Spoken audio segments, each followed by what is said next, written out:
The evening chime has rung and faded into the mist. Only the soft creak of a chair, the clink of a goblet, and the sigh of ancient timber break the quiet. Tonight we find rest in the world of the Lich who reads to the dead. Let the road fall behind you, sink into your pillow as the hearth settles to embers. Let your breath turn slow and quiet in the candle glow. Let every worry drift beyond the inn door. This is the drowsy dragon. Now let us begin.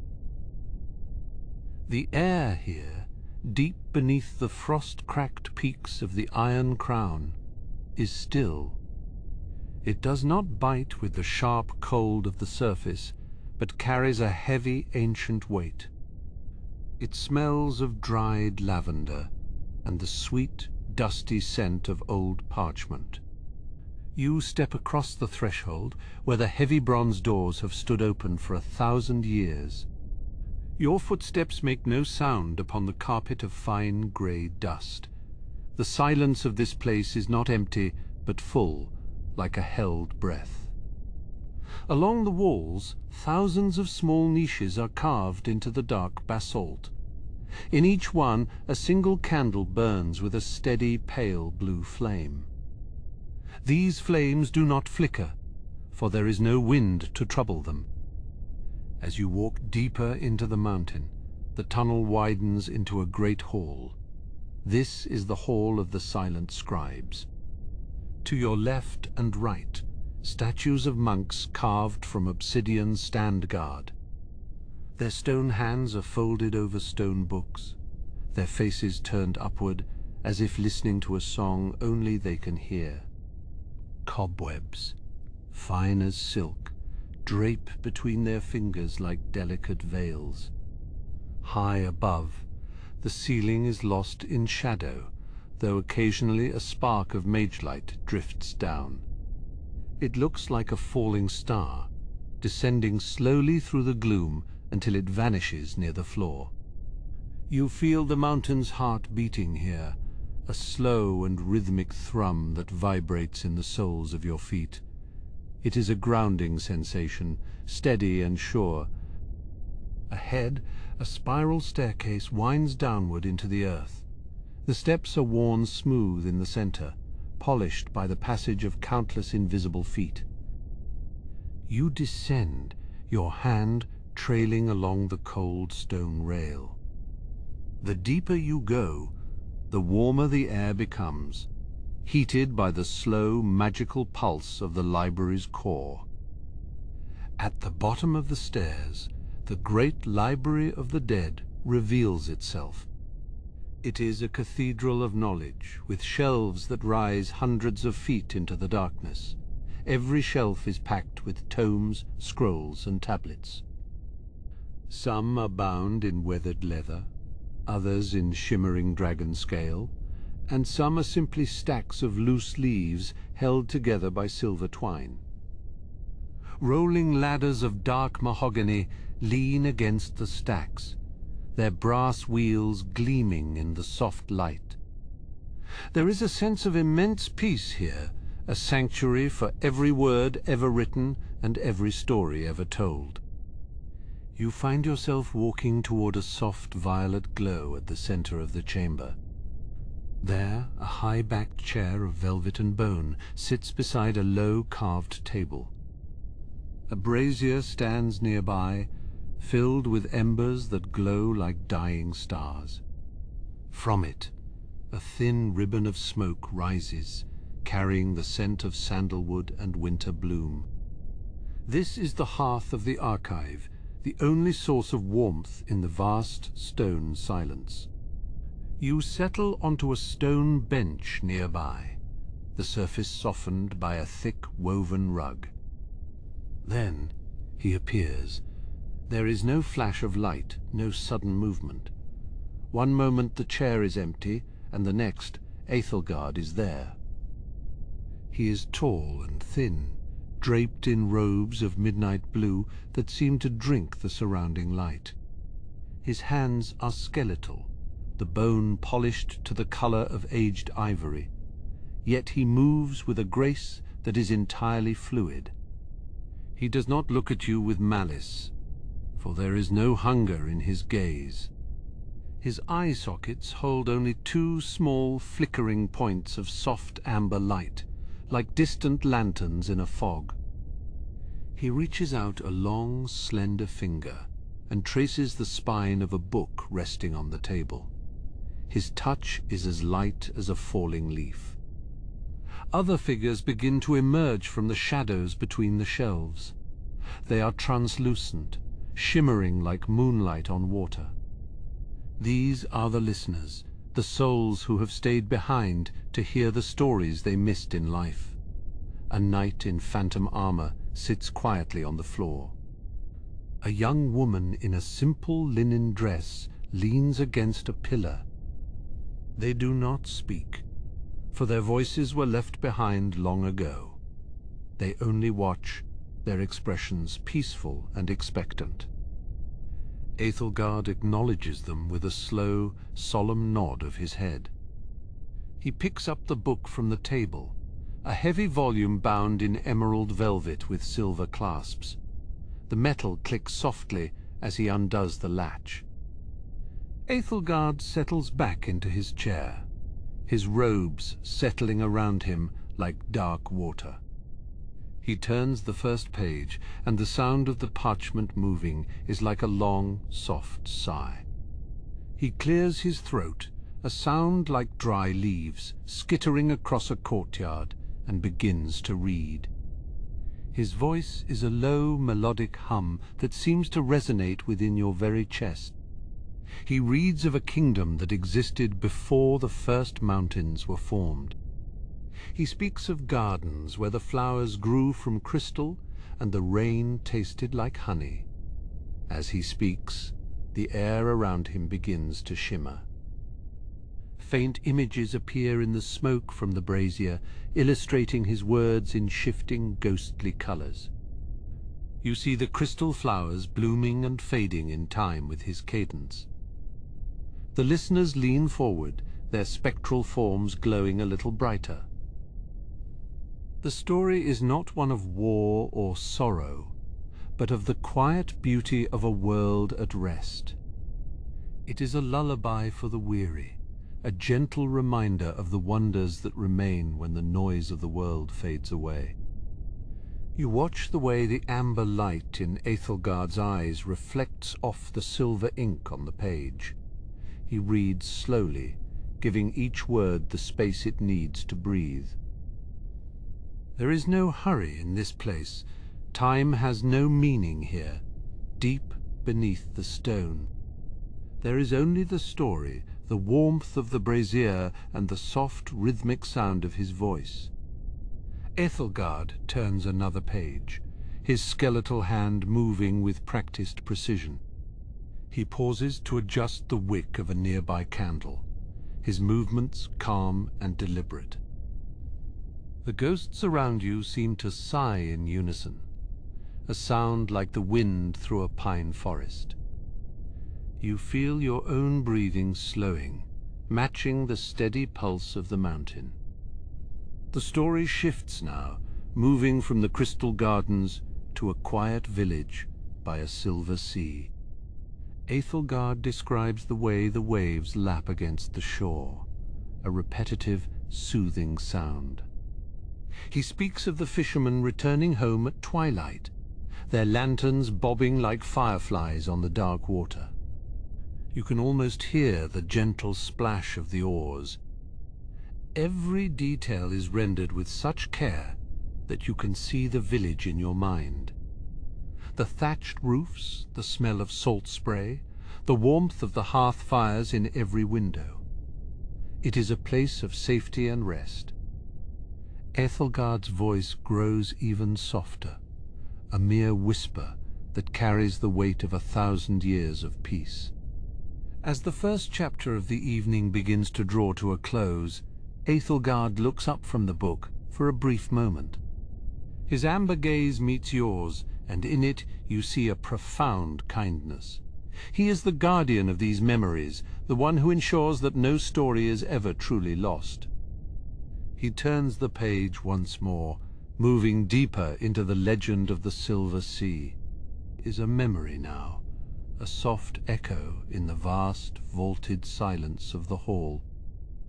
Æthelgard pauses, his long, slender fingers lingering on the edge of the parchment.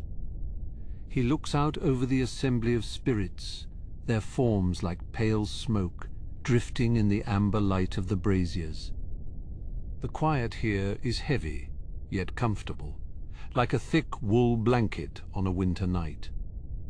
You can hear the mountain itself breathing in the distance, a low, rhythmic vibration that travels through the soles of your feet. It is the sound of ancient stone, settling under the weight of the ages. Æthelgard turns his head slightly, his amber eyes catching the light of a floating candle. He seems to be listening to the silence, respecting the space between the words he has just spoken. A small spectral moth flutters near the Lich's shoulder, its wings translucent and shimmering with a faint violet hue. It lands softly on his sleeve, and for a moment the undead scholar remains perfectly still. He does not wish to disturb the tiny, ghostly visitor. This is a place where every life and every afterlife is treated with a gentle, unwavering reverence. The air carries the scent of old cedar, dried lavender, and the faint metallic tang of the mountain's mineral heart. It is a clean smell, one that speaks of preservation and the passage of centuries. Æthelgard finally turns the page, the sound of the paper crisp and sharp in the stillness. He begins a new passage, his voice dropping an octave, becoming a resonant rumble that vibrates in the air. He speaks now of the city of glass and chime, a place built within the caldera of a dormant volcano. He describes the way the sunlight filtered through the crystalline domes, fractured into 1,000 rainbows that danced upon the white marble streets. You can see it in your mind, a city of light and color, where the only sound was the musical tinkling of glass bells in the wind. The listeners around you shift, their translucent forms rippling like water. A young girl, her spirit glowing with the soft light of a firefly, leans her head against the knee of an older man. They are strangers in life, perhaps, but here they are bound by the shared thread of the story. Æthelgard's voice wraps around them, a protective shroud that keeps the darkness of the deep earth at bay. He describes the artisans of that glass city, men and women who could weave light into fabric and shape the wind into song. He speaks of their workshops, filled with the heat of the forge and the smell of molten sand. You can almost feel the warmth of those fires, a contrast to the cool, subterranean air of the archive. It is a warmth that starts in your chest and spreads slowly to your fingertips. Æthelgard pauses to sip from a cup of dark, steaming liquid that sits upon the small table beside him. The steam rises in a straight, thin line, disappearing into the shadows of the high ceiling. He does not truly need sustenance, but the ritual of the tea is a grounding force, a habit kept from a life lived long ago. It reminds him, and perhaps you, of the simple pleasures that endure. The story moves to the great library of the glass city, where the books were etched onto plates of sapphire and emerald. Æthelgard's voice takes on a tone of deep respect as he describes the scholars who walked those halls. They were seekers of truth, much like himself, dedicated to the preservation of knowledge for those who would come after. He traces a line of text with his fingertip, his touch light and precise. You find your gaze wandering to the shelves that line the walls of this chamber. They stretch upward into the gloom, thousands upon thousands of volumes, each one a vessel for a soul's history. There are scrolls made of birch bark, heavy tomes bound in dragon hide, and delicate leaves of silver foil. Each one has been cleaned, catalogued, and cared for by the Lich's tireless hands. The light from the brazier flickers, casting long dancing shadows across the floor. The shadows seem to move with a life of their own, weaving between the legs of the stone benches. They are not frightening, but rather like silent companions, participating in the evening's reading. The floor itself is a mosaic of dark slate and pale quartz, worn smooth by the passage of time. Æthelgard begins to describe the fall of the glass city, but he does so without sadness. He speaks of it as a natural conclusion, the way a flower must eventually drop its petals to make room for the seed. The city did not vanish in fire or war, but simply faded as its people moved on to new horizons.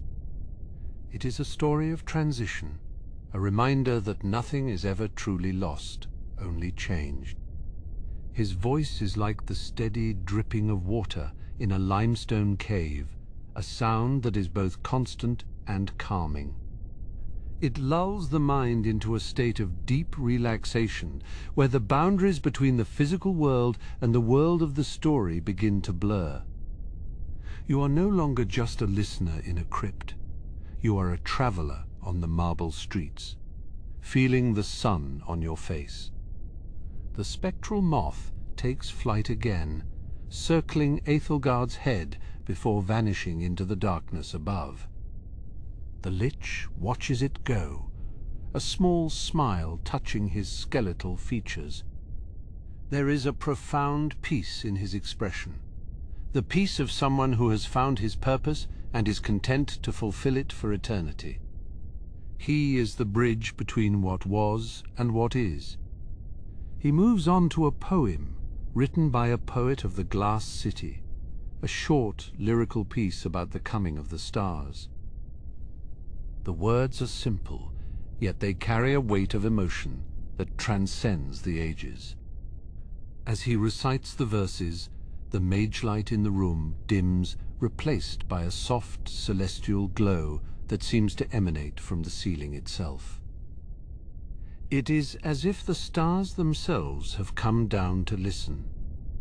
You feel a sense of profound safety here, deep within the roots of the world. The chaos of the surface, the noise of the living, the frantic pace of the sun and moon, all of it feels infinitely far away. Here there is only the story, the light and the steady, comforting presence of the librarian. Your eyelids grow heavy, the weight of the mountain pressing down with a gentle, nurturing force. Æthelgard turns another page, the movement slow and deliberate. He is nearing the end of the current volume, but you know there are countless others waiting in the wings. The night is long, and the stories are endless. He looks at the ghosts, his amber gaze lingering on each one, ensuring they are settled and at peace. He is a shepherd of shadows, guiding them through the long twilight. The brazier crackles softly, a small spark popping and drifting into the air before vanishing. The sound is like a punctuation mark in the narrative, a brief moment of tactile reality. Æthelgard clears his throat, the sound like the rustle of dry grass, and begins the final chapter of the book. It is a chapter about the legacy of the glass city and how its music still echoes in the wind. You can hear it now, if you listen closely, a faint melodic chiming hidden beneath the sound of the mountain's breath. It is a beautiful, haunting sound, like the memory of a song you heard in a dream. It resonates within the stone, within the books, and within your own heart. The story is not just on the page, it is all around you, woven into the very fabric of the archive. Æthelgard's voice begins to fade into a whisper, the words becoming softer and more rhythmic. he is guiding the listeners toward a deeper rest, a state of quiet reflection before the next tale begins. You feel yourself drifting, the edges of your consciousness softening like wax near a flame. The journey through the glass city is ending, but the warmth of its light remains with you as you prepare to move deeper into the quiet of the night. The echoes of the glass city linger in the air, a faint, crystalline hum that slowly dissolves into the deep, heavy silence of the lower vaults. We move now following the soft amber glow of Æthelgard's lantern, deeper into the heart of the mountain. The air here is different, cooler, carrying the scent of ancient moss and the faint, sweet musk of petrichor. We are entering the hall of the Silent Grove, a sanctuary where the memories of the world's first forests are preserved in stone and ink. The Lich's footsteps are silent, yet the hem of his robes whispers against the obsidian floor, a sound like dry leaves skittering across a frozen lake. He stops before a massive archway carved from a single piece of dark fossilized wood, its surface etched with the patterns of climbing ivy. Beyond the arch, the ceiling rises into a vast, natural cavern where the stalactites have been shaped into the likeness of drooping willow branches. Bioluminescent ferns grow in the crevices of the rock, casting a soft emerald light that dances upon the walls like sunbeams filtering through a canopy.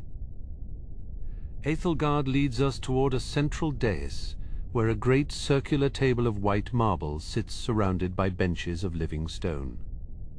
The ghosts follow, their translucent forms drifting like morning mist between the pillars of rock, their movements slow and reverent. He sets his lantern down, its flame pulsing with a steady, rhythmic beat that mimics the slow respiration of the earth itself. There is no wind here, yet the air feels alive, vibrating with the latent energy of the preserved botanical wonders that line the shelves. He reaches for a volume that stands apart from the rest, its spine bound in the silvered bark of a moon oak. The cover is cool to the touch, and as he brushes his fingers over the surface, a faint silvery dust rises into the air, shimmering like fallen stars. This is the Book of the Deep Roots, a record of the songs sung by the trees before the first mountain was raised. He opens it carefully, the vellum pages crackling with a sound like the first thaw of spring, releasing a scent of crushed pine and winter air. The ink on these pages is not made of soot or gall, but of the iridescent sap of the elder woods, shifting from deep violet to pale gold as the light catches it.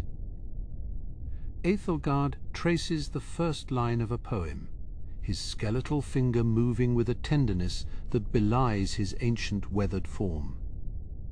He begins to read, his voice dropping an octave, becoming a low, resonant drone that vibrates in the marrow of your bones.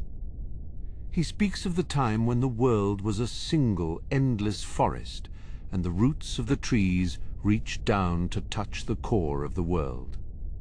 The words are in a language older than any spoken by men or elves, a series of long melodic vowels and soft percussive consonants that mimic the rustle of wind and the groan of shifting timber. You do not need to understand the meaning to feel the weight of the history they carry. As he recites the verses, the emerald glow of the ferns intensifies, and the shadows on the walls begin to move, taking the shapes of towering oaks and slender birches. It is as if the archive is remembering the sunlight it has never seen, projecting its collective memory into the cool, dark space. A small, spectral bird, made of nothing but pale blue light, flutters down from the stone branches above and perches on the edge of the book. It tilts its head, listening to the Lich's narration, its tiny chest, heaving in a silent, rhythmic imitation of song.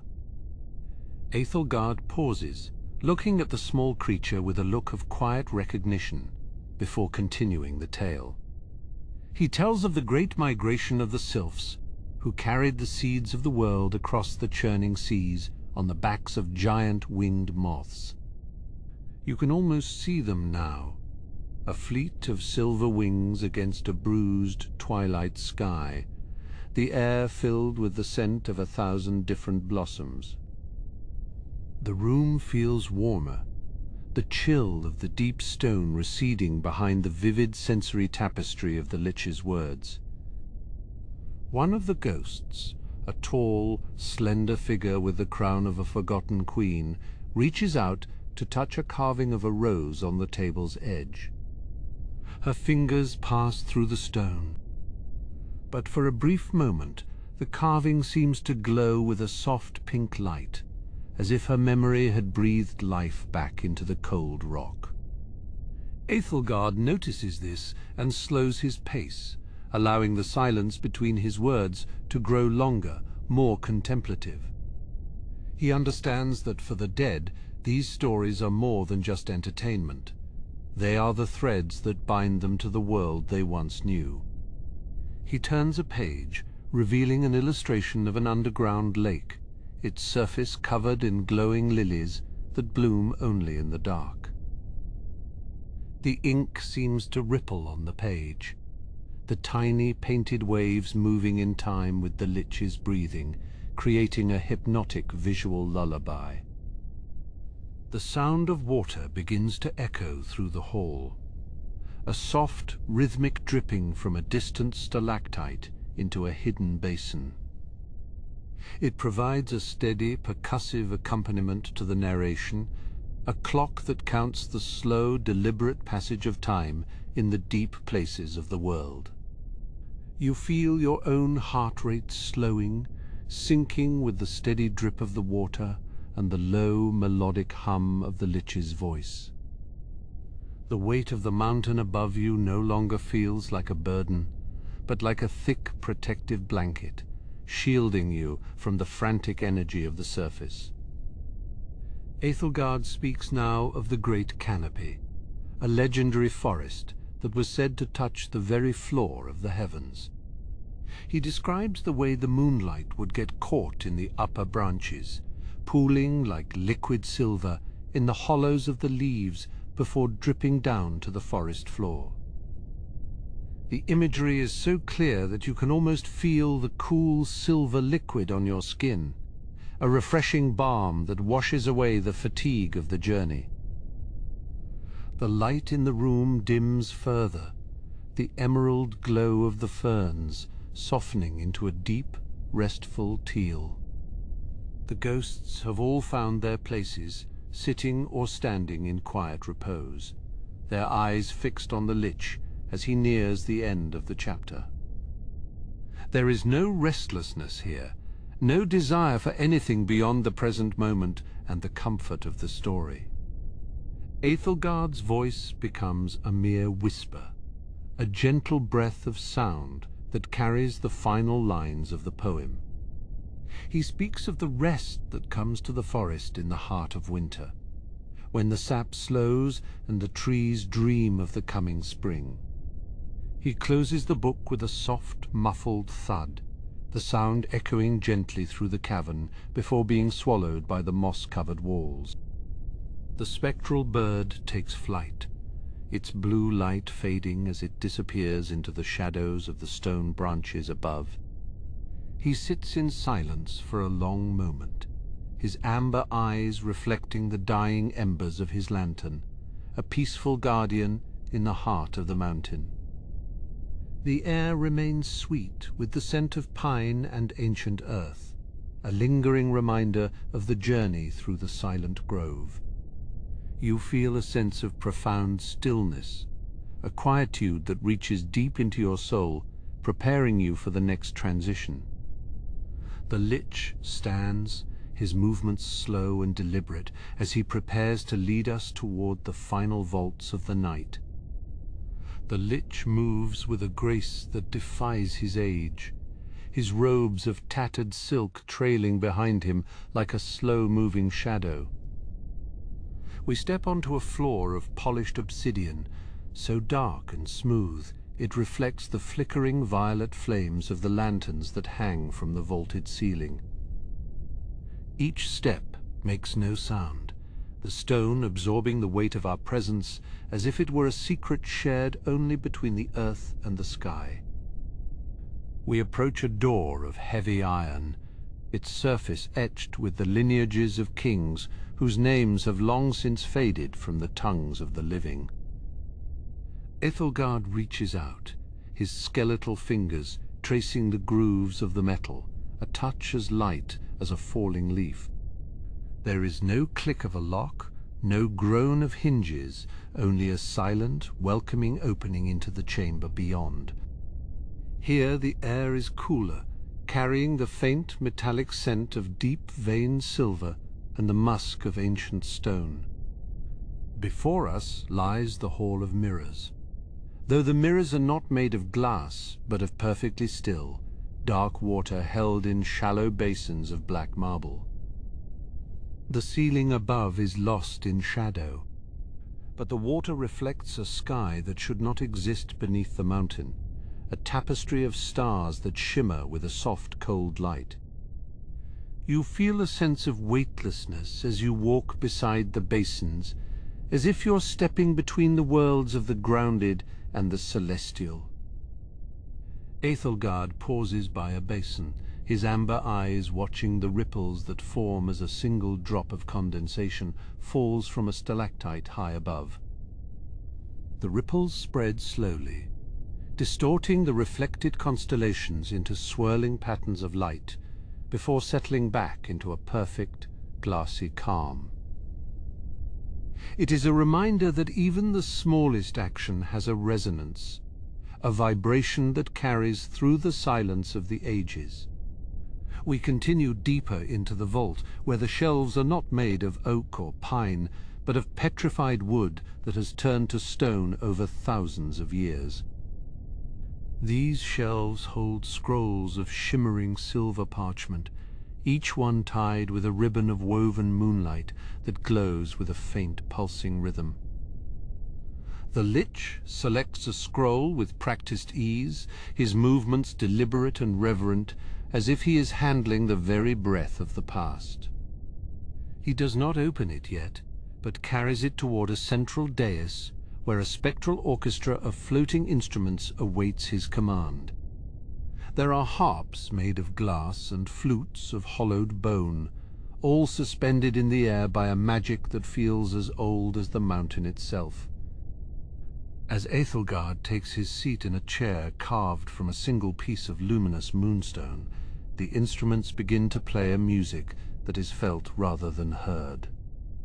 It is a low, vibrating hum that resonates in your chest, a sound that mimics the slow, steady heartbeat of the earth.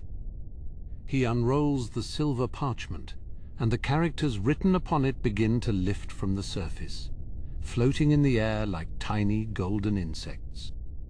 They dance in the light of the violet lanterns, forming words and sentences that tell the story of the great migration of the star sailors. His voice joins the silent music, a gentle, raspy melody that fills the room with the scent of ozone and old sea salt. He speaks of ships built from the husks of fallen comets, their sails made of woven solar winds that caught the light of distant suns. You can see the ships in your mind's eye, great, shimmering vessels gliding through the velvet darkness of the void, their hulls sparkling with the dust of nebulae. The ghosts gather closer now, their translucent forms illuminated by the golden glow of the floating words, their faces filled with a quiet, peaceful wonder. One ghost, a woman in the dress of an ancient navigator, reaches out a hand to touch a passing word, her fingers trailing through the gold light like water. She smiles, a faint, ethereal expression of recognition, as if the story is a map that leads her back to a home she had forgotten. Aethelgard's narration slows, his words becoming longer and more weighted, matching the slow descent of the golden characters back toward the parchment. He describes the moment the ships first touched the atmosphere of this world, the friction of the air turning their hulls into streaks of brilliant burning fire. We move from the Hall of Mirrors into a corridor that overlooks a subterranean canyon of immense proportions. Far below, a river of bioluminescent water flows through the darkness, its surface glowing with a soft neon blue that lights the base of the cliffs. The canyon walls are covered in giant glowing fungi that pulse with a rhythmic emerald light, providing a home for creatures that have never seen the sun. The air here is damp and rich with the smell of wet earth and blooming spores, a fertile, heavy scent that invites a deep, restorative breath. Aethelgard leads us to a balcony that juts out over the abyss, the railing made of cold, wrought iron, shaped like twisting vines.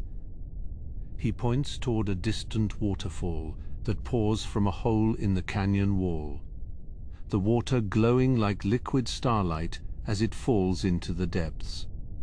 The sound of the falling water is a distant, soothing roar, a white noise that drowns out the lingering echoes of the world above. You feel the cool mist on your face, a gentle, damp veil that settles your thoughts and anchors you to the present moment. In the center of the balcony stands a fountain of liquid starlight, the basin carved from a single massive diamond that refracts the light into 1,000 tiny rainbows.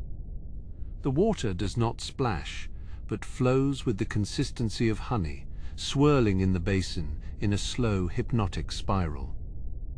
Aethelgard dips a silver chalice into the fountain and offers it to the air, a silent toast to the spirits that dwell in the deep places. The light from the fountain reflects in his amber eyes, giving him the appearance of a being made of both shadow and celestial fire. As he speaks, his voice begins to manifest as a thin golden smoke that curls around the balcony, carrying the essence of the stories he tells. The smoke takes the shape of the mountain peaks and the valleys below, a miniature landscape of the world as it was in the first age of creation. You watch as the smoke mountains grow and the smoke rivers carve paths through the air, a silent, shifting map of a time before memory. The pacing of his words is like the turning of a great, heavy wheel, each syllable a cog that fits perfectly into the next, driving the narrative forward with an inevitable, peaceful momentum. We cross a bridge made of woven light, the translucent strands humming beneath our feet with a vibration that feels like a gentle massage. The bridge spans a narrow chasm where the air is so still that even a whisper would carry for miles. Below us, the darkness is absolute, a void that feels not empty, but full of the potential of things yet to be born. You feel a sense of profound safety on the bridge, the light beneath your feet a solid, unwavering path through the uncertainty of the dark. On the other side of the bridge lies the scriptorium of the heavens, a room where the ceiling is a living map of the constellations. The stars move across the stone in real time, tracking the rotation of the world and the passage of the seasons with mathematical precision. Aethelgard sits at a desk of dark mahogany, his skeletal hand picking up a quill made from the feather of a phoenix. He begins to write in a ledger that is 3 feet thick, his movements rhythmic and steady, the scratching of the quill the only sound in the room. A spectral cat, its fur a shimmering shade of lavender, leaps onto the desk and curls up beside the inkwell, its purr a low, vibrating rumble. Aethelgard pauses to stroke the cat's head, his touch gentle and affectionate, a brief moment of warmth in the cold stone hall. The cat closes its eyes, its tail twitching in time with the movement of the stars above, a small, domestic peace in the heart of the ancient vault. You feel your own eyelids growing heavy, the repetitive motion of the writing and the steady purring of the cat lulling you into a state of deep relaxation. An hourglass sits on the corner of the desk, filled with glowing blue sand that falls so slowly it seems to defy the laws of gravity. Each grain of sand is a moment of time, a tiny luminous spark that marks the passage of our journey through the night. Æthelgard watches the sand for a moment, his expression one of contemplative peace, before returning to his ledger. He writes of the birth of the first mountain, how the earth groaned and shifted until the stone reached up to touch the clouds, creating a sanctuary for the silence we now enjoy. He stands and walks to a window that looks out not onto the canyon, but onto a sea of clouds that floats beneath the floor of the vault. The clouds are illuminated from below by an unseen source of light, turning them into a landscape of soft golden hills and deep purple valleys. It is a world of soft edges and blurred lines, a place where the harshness of reality is softened by the embrace of the mist. You feel as if you could step out onto the clouds and be carried away by a gentle, slow-moving current of air. In a corner of the scriptorium, a garden of crystal flowers grows from the stone, their petals transparent and delicate as moth wings. When the air moves, the flowers chime softly against one another, a sound like 1,000 tiny silver bells ringing in the distance. The scent they release is cold and clean, like the air after a winter storm, a refreshing fragrance that clears the mind and settles the spirit.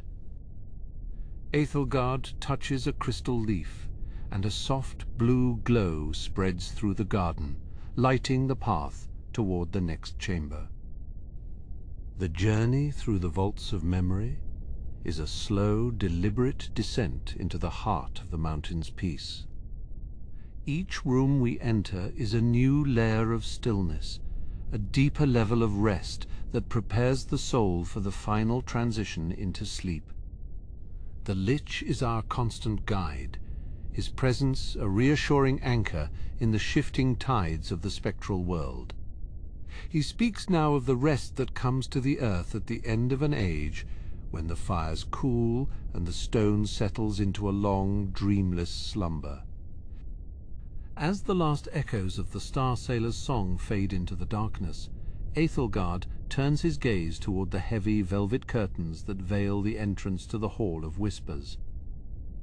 The velvet curtains are heavy, their fabric thick with the weight of centuries, and as Æthelgard pulls them aside, the air changes. The warmth of the scriptorium gives way to a cool, hushed stillness that feels like the inside of a cloud. This is the Hall of Whispers, a long, arched corridor where the walls are lined not with books, but with hanging tapestries that drift in an unfelt breeze. Each tapestry is woven from lunar silk, a material harvested from the cocoons of moths that live only in the highest peaks of the Silver Spine Mountains. The fabric is so light it seems to float, rippling like water whenever a breath of air passes through the room. They are dyed in shades of midnight blue, deep indigo, and the softest, palest violet, shimmering with a light of their own. You watch them sway, their movements slow and rhythmic, like the steady breathing of a sleeping giant. As you follow Æthelgard deeper into the hall, the sound of your footsteps is swallowed by the thick, moss-like carpet that covers the floor. It is a deep emerald green, soft and yielding beneath your feet, muffling every sound until the only thing you can hear is the gentle rustle of the silk. The Lich moves with a grace that is almost liquid, his robes trailing behind him like smoke against the dark stone. He carries a small silver censer from which a thin trail of lavender-scented smoke rises in a delicate spiral. This smoke does not dissipate, but lingers in the air, forming soft, swirling patterns that catch the light of the floating megalamps. These lamps are small spheres of crystal, each containing a single captured spark from a summer thunderstorm. They glow with a steady, amber light, casting long, soft shadows that dance across the tapestries. The atmosphere is one of profound peace, a sanctuary where the noise of the outside world can never reach. Ethelgard stops before a tapestry that depicts a forest of ancient oaks, their branches heavy with silver leaves. He reaches out a hand, his long, slender fingers tracing the outline of a carved wooden bench that sits beneath the woven trees. "This is a place for listening," he explains in a voice that is a soft, melodic murmur. "In this hall, the memories of the world are not written in ink, but captured in the very fabric of the air. You sit upon the bench, the wood smooth and cool, worn comfortable by the passage of countless years. The Lich stands beside you, his presence a steady, calming weight in the dim light. He tells you of the Weavers of Silence, an order of ancient artisans who spent their lives capturing the quietest moments of history. They would sit in the meadows at dawn, or by the mountain streams at dusk, weaving the sounds of the world into their looms. If you listen closely, you can hear the faint, distant sound of a robin's song emerging from the tapestry before you. It is not a loud sound, but a delicate silver thread of melody that winds its way through the silence of the hall. You hear the rustle of the leaves in the wind, the soft patter of rain on the forest floor, and the distant, low rumble of thunder over the hills. These are the whispers of the earth, the small, forgotten sounds that make up the music of existence. Ethelgard moves to a small pedestal nearby, where a bowl of polished obsidian sits, filled with clear, still water. He touches the surface with a single finger, and a ripple spreads outward, catching the light of the amber lamps. As the water settles, an image begins to form within the bowl, a reflection of a distant snowy peak under a sky filled with stars.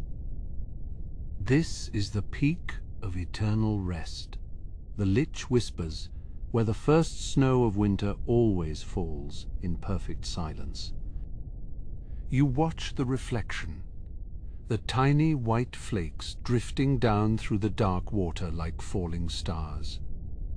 Each flake is a moment of stillness, a tiny point of peace that settles upon the mountain and brings with it the promise of sleep. The sight is hypnotic, the slow, rhythmic movement of the snow lulling your mind into a state of quiet contemplation. You feel the tension leaving your body, your muscles softening as you sink deeper into the comfort of the wooden bench. The air in the Hall of Whispers is filled with the scent of old parchment, dried rose petals, and the clean, sharp smell of ozone from the megalamps. It is a complex, soothing fragrance that reminds you of long afternoons spent in ancient libraries, or quiet evenings by a dying fire. Ethelgard begins to recite a poem in a language you do not know, but the sounds are familiar and comforting, like the humming of a lullaby. The words are soft and round, flowing into one another without sharp edges or sudden pauses. They speak of the turning of the seasons, the migration of the birds, and the slow, inevitable movement of the stars across the sky.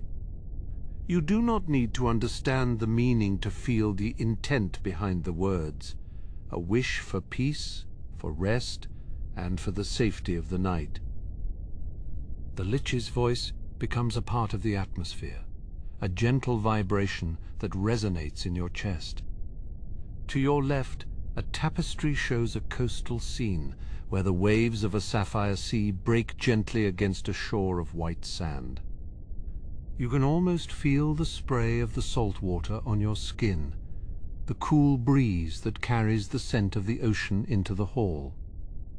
The sound of the waves is a rhythmic pulse, a slow, steady heartbeat that matches the pace of your own breathing, in and out, in and out. Aethelgard leads you further down the hall, past tapestries of desert dunes that glow like gold in the moonlight, and mountain passes where the mist clings to the jagged rocks. Each scene is a window into a different part of this vast magical world, a place of beauty and quietude that exists far beyond the reach of the day.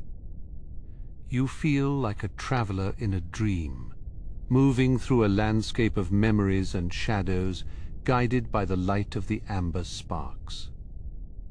We come to a circular chamber at the end of the hall, where the ceiling is a dome of dark glass that reveals the true night sky. The stars above are bright and clear, their light filtered through the glass until it falls upon the floor in patterns of silver and blue. In the center of the chamber stands a fountain made of white marble, the water flowing over its tiers with a sound like soft laughter. This is the Well of Dreams, the Lich says, where the thoughts of the sleeping world gather to rest. The water in the fountain is luminous, glowing with a soft, pearlescent light that illuminates the entire chamber. You walk to the edge of the fountain and look down into the clear, bubbling water. Small, glowing fish, no larger than your thumb, swim through the currents, their scales shimmering with all the colors of the rainbow.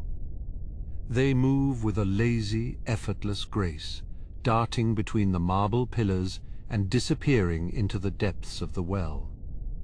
Aethelgard dips a silver cup into the fountain and offers it to you. The water is cold and sweet, tasting of mountain springs and the first light of dawn. As you drink, a wave of relaxation washes over you, starting at the top of your head and flowing down to your toes. It is as if the water is washing away the last traces of weariness, replacing them with a deep, heavy sense of peace. You feel light, yet grounded, as if you are floating on the surface of a calm, dark lake. The Lich takes the cup from your hand and places it back on the marble rim. He looks up at the stars through the glass dome, his skeletal features softened by the silver light. The night is long, he says, and there is much yet to see, but for now let us simply exist in this moment of perfect stillness.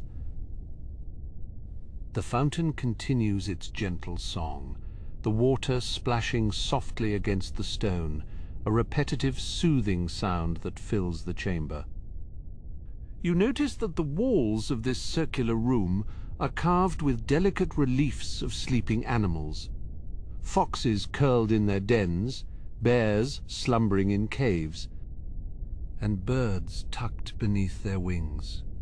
They are all at rest, their forms carved with such skill that they seem almost to breathe in the flickering light. It is a testament to the sanctity of sleep, a reminder that all living things require this time of quiet and renewal. Aethelgard moves toward a small arched doorway on the far side of the chamber, his footsteps silent on the cold marble. He gestures for you to follow, his hand a pale shadow in the dimness.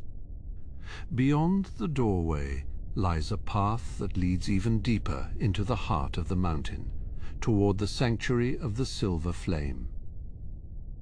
As you step through the threshold, the sound of the fountain begins to fade, replaced by a new, even deeper silence that waits for us in the darkness ahead. The path beyond the archway is narrow, and lined with stones that seem to hum, very softly, beneath the soles of your boots. The darkness here is not heavy, but rather it feels like a soft velvet shroud wrapping around you in a gentle embrace. Æthelgard walks a few paces ahead, his long, dark robes trailing silently over the smooth obsidian floor. You notice that the walls are no longer rough-hewn rock, but are polished until they shine like black mirrors, reflecting the faint, rhythmic pulse of the Lich's staff. As we move deeper, the air begins to change, becoming cooler and filled with the scent of ancient frozen snow and dried lavender. It is a clean, crisp smell that clears your mind and makes each breath feel like a draught of cold water. The silence here is profound, broken only by the rhythmic tap of the Lich's staff and the soft, steady beat of your own heart. It is a place where time seems to have slowed to a crawl, allowing every sensation to be felt with absolute clarity. We emerge quite suddenly into a vast circular chamber that takes your breath away with its quiet majesty. This is the sanctuary of the Silver Flame, a place of pilgrimage for those who seek the ultimate peace. In the very center of the room, a single tall pillar of white stone rises toward the ceiling, which is lost in the shadows far above. Atop the pillar, a flame burns, but it is like no fire you have ever seen in the world of the living. It is a flame of pure silver, cool and steady, casting a light that is both bright and incredibly soft all at once. There is no smoke, no heat, and no crackle of burning wood to disturb the stillness. The flame simply exists, a constant, unwavering point of light in the heart of the mountain. It illuminates the chamber with a glow that feels like moonlight, reflected off a field of fresh winter snow. Around the base of the pillar are hundreds and hundreds of small silver bowls, each filled with clear, still water. The silver light of the central flame reflects off the surface of each bowl, creating a sea of dancing, shimmering stars upon the floor. Æthelgard stops beside one of the bowls and gestures for you to look within. The water is so clear that it is almost invisible, and at the bottom you see a single perfect pearl. These are the tears of the mountain. The Lich whispers, his voice a soft, dry rasp that carries clearly in the silence. They are gathered drop by drop from the ceiling over the course of 1,000 years. Each bowl represents a century of patience, a long, slow accumulation of quiet, steady growth.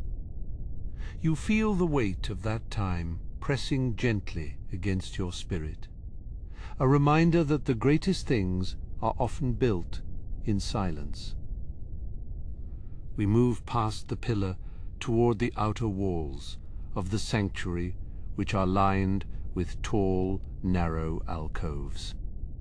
Each alcove contains a single high-backed chair carved from a wood so dark it looks like shadow made solid. The chairs are upholstered in thick, silver-grey velvet that looks as soft as a cloud and just as inviting. Æthelgard leads you to one of these chairs and invites you to sit and rest for a while. As you settle into the velvet depths, you feel the chair conform perfectly to the shape of your body. It is as if the chair was made specifically for you, providing support in all the right places and allowing your muscles to go completely limp. You lean your head back against the soft, cool fabric and close your eyes for a moment, letting the silver light of the flame wash over you. In the darkness behind your eyelids, you can still see the faint, shimmering glow of the sanctuary. It is a peaceful, comforting light that seems to penetrate deep into your bones, melting away the last vestiges of tension. You hear the Lich moving nearby, the soft rustle of his robes, a comforting, familiar sound in the vastness of the chamber. He is moving toward a large stone table that sits in the shadow of the pillar. On the table are several large leather-bound books, their covers embossed with intricate silver patterns. Æthelgard selects one and opens it, the sound of the parchment turning like a gentle sigh in the quiet air.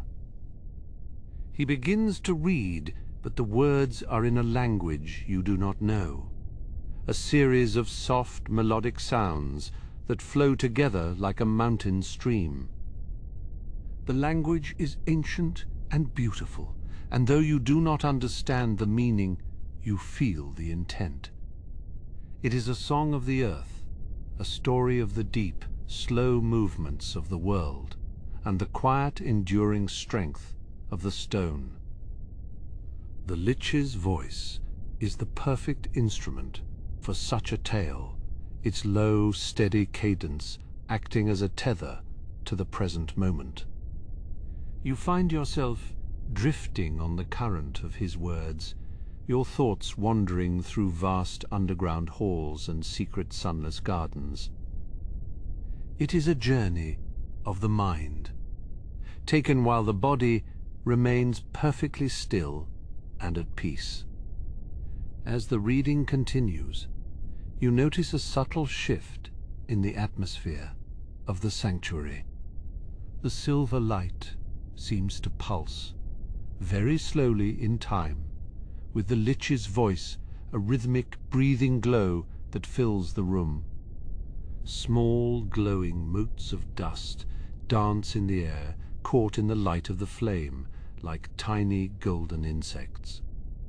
They move in complex, swirling patterns, drawn by the music of the ancient language and the stillness of the air. Beyond the circle of light, the shadows seem to be leaning in, listening to the story of the silver flame. They are not frightening, but rather they feel like old friends gathered around a hearth on a cold winter night. You feel a deep sense of belonging, a realization that you are part of this quiet ancient world, if only for a little while. The sanctuary is a haven, a place where the noise and the chaos of the world above cannot reach. After a time that could be minutes or hours, Æthelgard closes the book with a soft, final thud. The silence that follows is even deeper than before, a heavy, comfortable weight that settles over everything. He walks back to your chair, his skeletal hand resting briefly on the armrest, a gesture of quiet, wordless companionship. The light of the silver flame reflects in the depths of his empty eye sockets, giving him an expression of profound, eternal peace.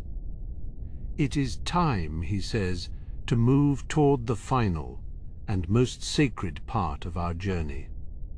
He gestures toward a wide, low archway at the far end of the sanctuary, beyond which lies a path of pale, glowing moss. The moss is a soft emerald green, and it seems to emit a gentle pulsing light that illuminates the way into the darkness.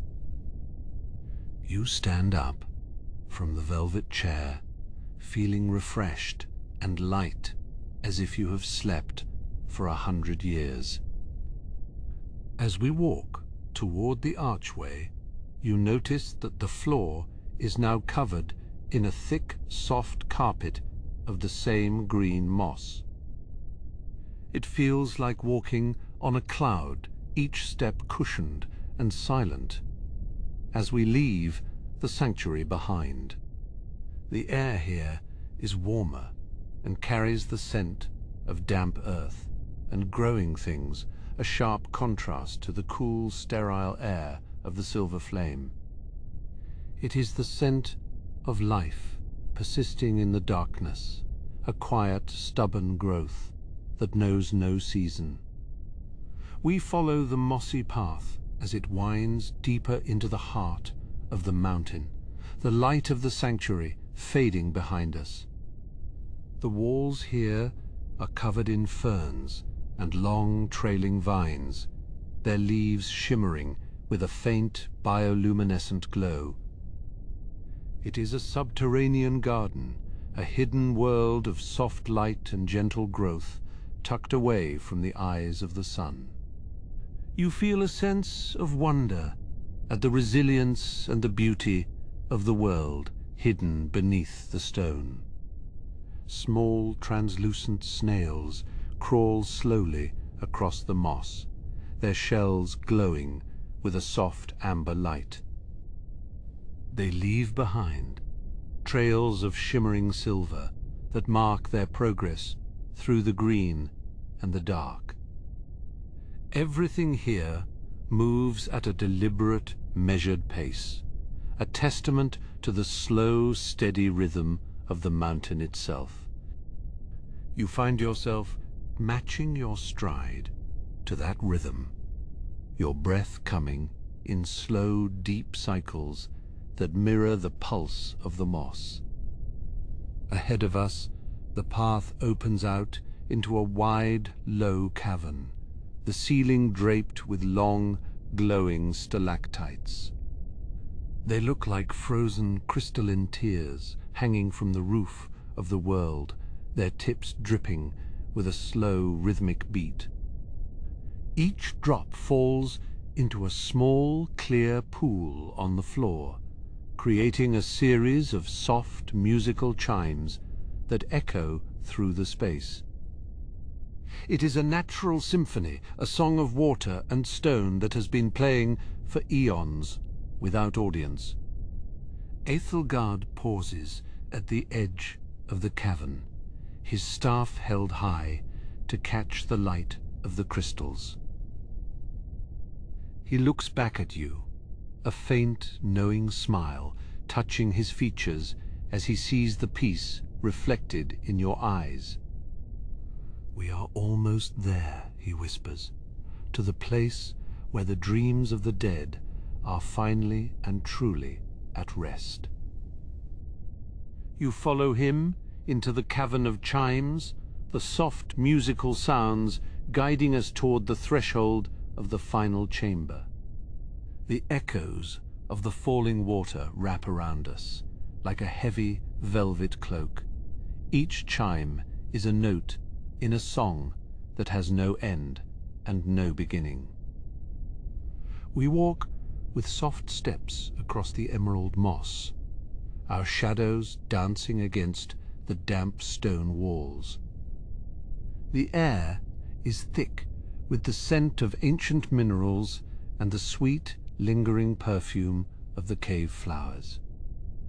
These blossoms, pale and translucent, cling to the rocky ledges, their petals opening only in the presence of the softest magics.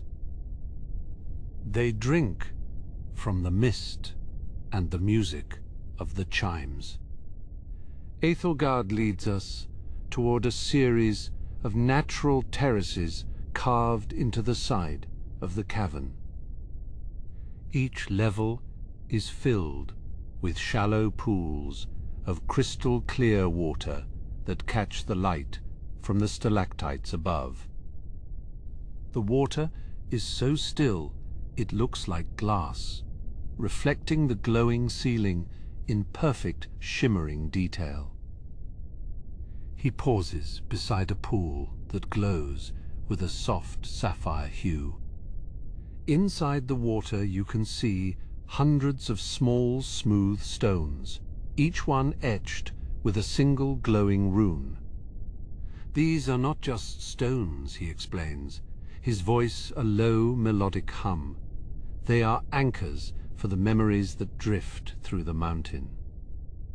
You reach down and trail your fingers through the cool water, feeling the gentle vibration of the magic within. It is a soothing sensation, a light tingling that travels up your arm and settles in your chest. The stones shift slightly as the water ripples, their runes glowing a little brighter at your touch. We move from the terraces into a narrower passage where the walls are smooth and polished like obsidian. The light here comes from small floating orbs of golden fire that drift lazily through the air. They move like slow-motion fireflies, guiding us deeper into the silence of the earth. The floor is no longer mossy, but made of a dark, resonant wood that feels warm beneath your feet. It is the wood of the iron-bark trees that grow in the deepest valleys, known for their strength and their ability to hold the warmth of the sun. Even here, miles beneath the surface, the wood retains its heat. Ahead, a pair of massive bronze doors stands slightly ajar, their surfaces covered in intricate carvings of celestial maps. You can see the constellations of our world, and others their stars represented by tiny sparkling diamonds. The doors swing open without a sound as we approach, inviting us into the heart of the vault. This is the chamber of the final dream, Aethelgard says, his voice barely a whisper. The room is vast and circular, with a ceiling that disappears into a swirling mist of violet and gold. In the center of the room stands a single massive tree, its branches heavy with glowing fruit-like lanterns. The lanterns are made of thin, translucent porcelain, and within each one a soft flame flickers with a steady, rhythmic pulse. These are the dreams of those who have passed, Aethelgard explains, moving toward the tree. They are the final, most precious thoughts of a lifetime preserved here for eternity. He reaches up and gently touches one of the lanterns, causing it to glow with a warm amber light. As he does, a soft sound like a distant summer wind fills the chamber. It is the sound of a memory, a quiet moment of peace shared between two people long ago. You feel a sense of profound reverence as you stand beneath the branches of the dream tree. The air is still and heavy with the weight of 1,000,000 lives, all resting in this quiet, beautiful place. It is a sanctuary of the soul, a place where nothing is ever truly forgotten. Aethelgard gestures toward a low stone bench that circles the trunk of the tree. The stone is covered in soft, silken cushions, their fabric a deep midnight blue. Sit, he says, and let the dreams of the world wash over you like a gentle, incoming tide. You sit down, feeling the softness of the cushions and the warmth of the tree at your back. The rhythmic pulsing of the lanterns begins to match the beat of your heart, creating a sense of perfect, effortless harmony. Your eyes grow heavy as you watch the golden flames dance within their porcelain shells. The scent of the chamber is a mix of old parchment, dried lavender, and something that smells like the first rain of spring. It is a clean, comforting scent that fills your lungs and relaxes every muscle in your body. You feel yourself sinking deeper into the cushions, the world outside fading away. Æthelgard takes a seat beside you, his presence a calm, steady anchor in the swirling mist of the chamber. He does not speak, but his silence is full of meaning, a quiet acknowledgement of the beauty and the mystery of this place. Together you watch the dreams as they flicker and glow in the twilight. Far above, the mist begins to part, revealing a glimpse of the cavern ceiling which has been enchanted to look like the night sky. Thousands of tiny magical lights mimic the stars, their patterns shifting slowly as the night progresses. It is a sky that knows no clouds and no storms, only the eternal, steady light of the heavens. You notice that some of the lanterns are drifting away from the tree, floating upward into the starry mist. They move like slow-moving bubbles, their light growing softer as they rise. They are moving toward the final threshold, Æthelgard explains, where the dream becomes one with the universe. The sight is mesmerizing, a slow, graceful dance of light and shadow that fills you with a sense of peace. You feel a lightness in your own spirit, as if the burdens of the day have been lifted and carried away by the floating lanterns. There is no fear here, only a quiet, steady transition into the infinite.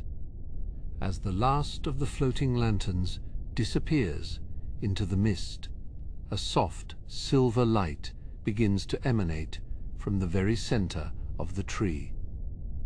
It is a light that feels both ancient and new, a beacon that calls to the soul with a gentle, irresistible pull.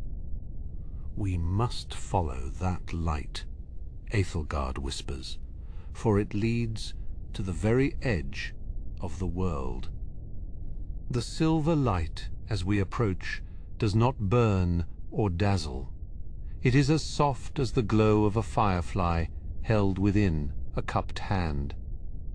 We step forward, leaving the mossy floor of the cavern behind, and find our feet upon a path of translucent crystal. It feels solid beneath us, yet it hums with a low, vibrant energy that resonates through the soles of your boots. Æthelgard walks with a slow, rhythmic grace, his robes trailing like smoke across the crystalline surface. As we move deeper into the light, the walls of the cavern seem to dissolve, melting away into a vast open expanse. We are standing on a great pier of white stone that juts out into an ocean of stars. "This is the edge of the world," Æthelgard says, his voice a low vibration in the still air. It is the place where the stories of the living meet the silence of the eternal. You look out over the edge and see not water, but a swirling mist of nebulous colors, deep violets, soft ambers, and the pale blue of a winter dawn. Thousands of lanterns, like the ones from the tree, are floating here, drifting slowly across the void. They look like fallen stars bobbing on the surface of an invisible tide. Each one is a memory. Æthelgard whispers, a single precious moment that someone has left behind. He reaches out, a skeletal hand, and one of the lanterns drifts toward him as if drawn by a gentle magnet. He catches it, and for a moment the light illuminates the intricate carvings on his ivory bones. He holds the lantern close to his chest, and you see a flicker of an image within the flame. It is a child laughing in a field of yellow flowers, the sun bright on their face. It is a small thing, he says, but it is what remains. We are the keepers of these small things, the guardians of the light that lingers after the fire has gone out. He releases the lantern, and it floats back into the mist, joining the thousands of others in their slow, eternal dance. We walk to the very end of the pier, where a single high-backed chair sits facing the void. It is made of the same white stone as the pier, and it is covered in thick velvet furs that look as soft as a cloud. "This is your place," Æthelgard says, gesturing to the chair. "Sit and rest while I read the final chapter of the night." You sit down, and the furs seem to wrap around you, providing a warmth that is both physical and spiritual. Æthelgard stands at the edge of the pier, his back to you, as he opens a large, leather-bound book that he has carried from the archive. The pages are thin and yellowed with age, and they give off a faint scent of old cedar and dried roses. He begins to read, not in words that you can understand, but in a series of low melodic hums that vibrate through the very air. It is a song of the earth, a song of the stars, and a song of the quiet spaces in between. As he reads, the mist beneath the pier begins to rise, curling around your feet like a friendly cat. It is cool and refreshing, and it carries the scent of the high mountains and the deep sea. You feel your eyelids growing heavier with every note of his song. The world outside this pier no longer exists. There is only the sound of his voice, the warmth of the furs, and the slow, rhythmic pulsing of the starlit mist. You watch the lanterns as they drift further and further away, until they are nothing but tiny pinpricks of light in the distance. They are like the eyes of the universe watching over you as you prepare to sleep. The silence of the void is not empty, but full of a deep, profound peace. It is the silence of a forest after a snowfall, or the silence of a library in the middle of the night. Æthelgard turns, his face shadowed by the hood of his robe.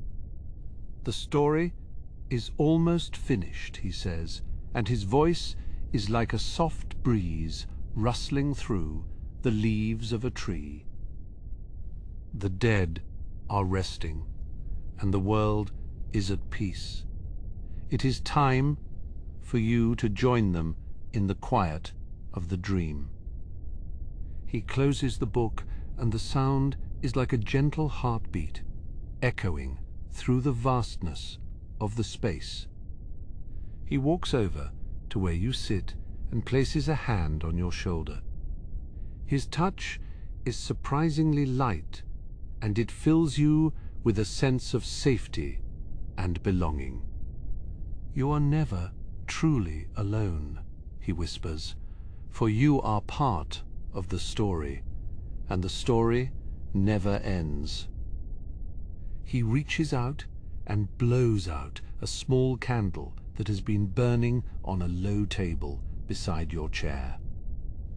The darkness that follows is not cold, but comforting, like a heavy blanket on a winter night. You close your eyes, and the silver light of the pier fades into a soft charcoal grey. You can still hear the faint sound of the mist as it swirls beneath you, and the distant melodic hum of the stars. Your breath slows down, matching the rhythm of the universe, and you feel yourself sinking deeper into the furs. The chair seems to dissolve, leaving you floating in a sea of perfect, effortless calm. In the distance, you hear the sound of a single silver bell ringing out across the void. It is a clear, pure sound that signals the end of the day and the beginning of the long, deep rest. You are safe here in the archive of the world where every memory is cherished and every soul is known. The Lich stands watch over your sleep, a silent sentinel in the twilight of existence. The scent of lavender and old parchment lingers in the air, a final reminder of the sanctuary you have found.